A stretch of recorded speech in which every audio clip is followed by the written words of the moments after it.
4 নম্বরে বালেগ হওয়া, 5 নম্বরে মুকিম হওয়া, 6 নম্বরে সামর্থ্য থাকা, অর্থের মালিকানা থাকা। এই 6 শর্তের আলোকেই যেই কোনো ব্যক্তির উপরে কোরবানি ওয়াজিব হয়। এখন আসেন 6টা শর্তের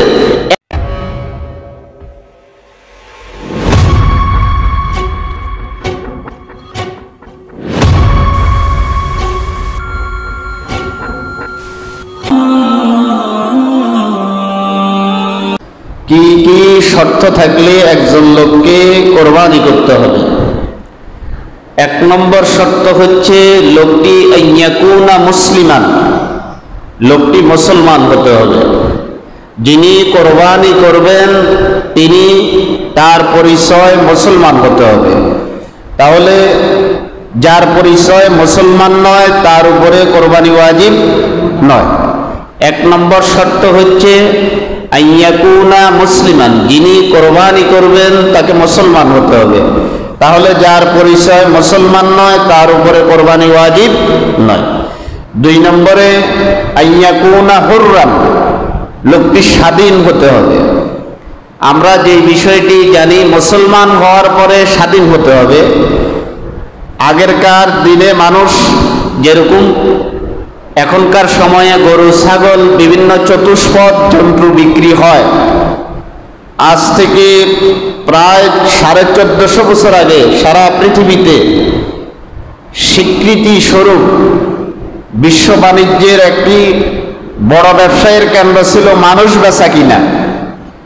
দাস দাসী হিসেবে মানুষকে বিক্রি করা হতো।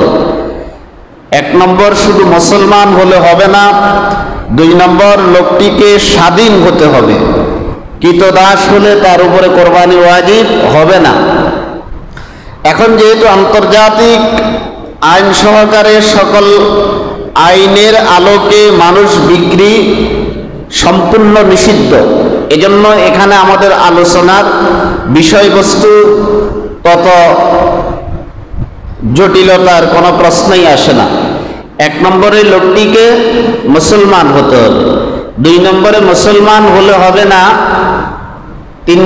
2 নম্বরে তাকে স্বাধীন হতে হবে। কি হতে হবে? স্বাধীন। পরাধীন হলে, কৃতদাস হলে, কিনা গোলাম হলে তার উপরে কোরবানি ওয়াজিব নয়। 3 নম্বরে আইয়াকুনা আকিলান, সম্পদের মালিক আছে, সম্পদের মালিকানা তার আছে, সামর্থ্য আছে কোরবানি দেওয়ার মতো, কিন্তু লোকটি পাগল, আকল ঠিক নাই, দেমাগ ঠিক নাই, সে পাগল, বাড়িতে সব সময় থাকে না, রাস্তাঘাটে হাঁটে, তাকে বেঁধে রাখা লাগে।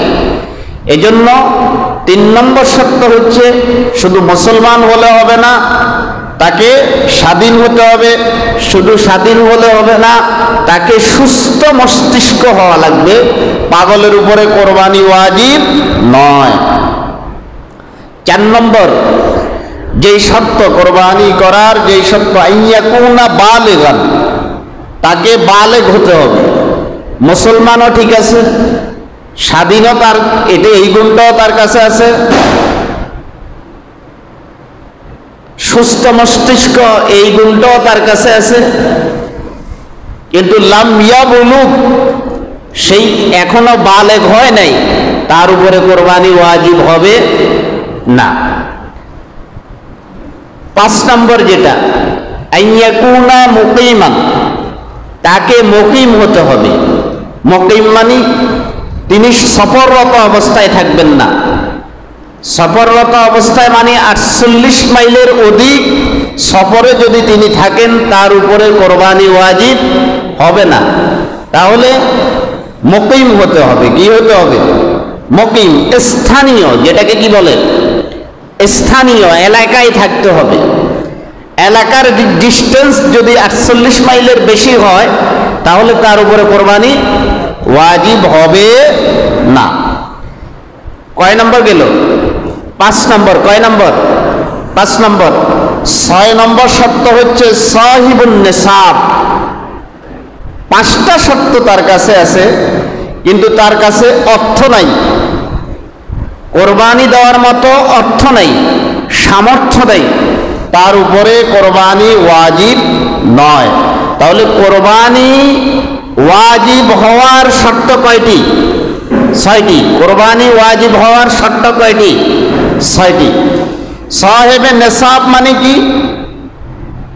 কোরবানির দিন 10 তারিখ থেকে 12 তারিখ সূর্য অস্ত পর্যন্ত তার কাছে যদি 52.5 তোলা রূপার সমপরিমাণ, অর্থাৎ বর্তমান বাজার মূল্যের প্রায় 80,000 টাকার কিছু সামথিং যদি বেশি অর্থ তার কাছে জমা থাকে, এই লোকের উপরে কোরবানি দেওয়া কি হবে?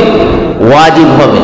80,000 টাকার বেশি যদি তার উপরে তার কাছে ওই পরিমাণ অর্থ থাকে, তার উপরে কোরবানি দেওয়া কি হবে? ওয়াজিব হবে। তাহলে কোরবানি দেওয়ার শর্ত কয়টি? 6টি। শর্ত কয়টি? 1 নম্বরে মুসলমান হওয়া, 2 নম্বরে স্বাধীন হওয়া, 3 নম্বরে আকেল হওয়া, পাগল না হওয়া, 4 নম্বরে বালেগ হওয়া, 5 নম্বরে মুকিম হওয়া, 6 নম্বরে সামর্থ্য থাকা, অর্থের মালিকানা থাকা। এই 6 শর্তের আলোকেই যেই কোনো ব্যক্তির উপরে কোরবানি ওয়াজিব হয়। এখন আসেন, 6টা শর্তের একটা শর্ত যদি বাদ পড়ে যায়, একটা শর্ত যদি বাদ পড়ে যায়, তার উপরে কোরবানি ওয়াজিব। 6টা শর্তের 5টা আছে, একটা নাই, তার উপরে কোরবানি দেওয়া কি নাই? ওয়াজিব হবে না। 6টা শর্ত 6টাই থাকতে হবে। যাদের কাছে এই 6 শর্ত থাকবে তাদের উপরে কোরবানি কি হবে? ওয়াজিব হবে। কোরবানি কি হবে? ওয়াজিব হবে।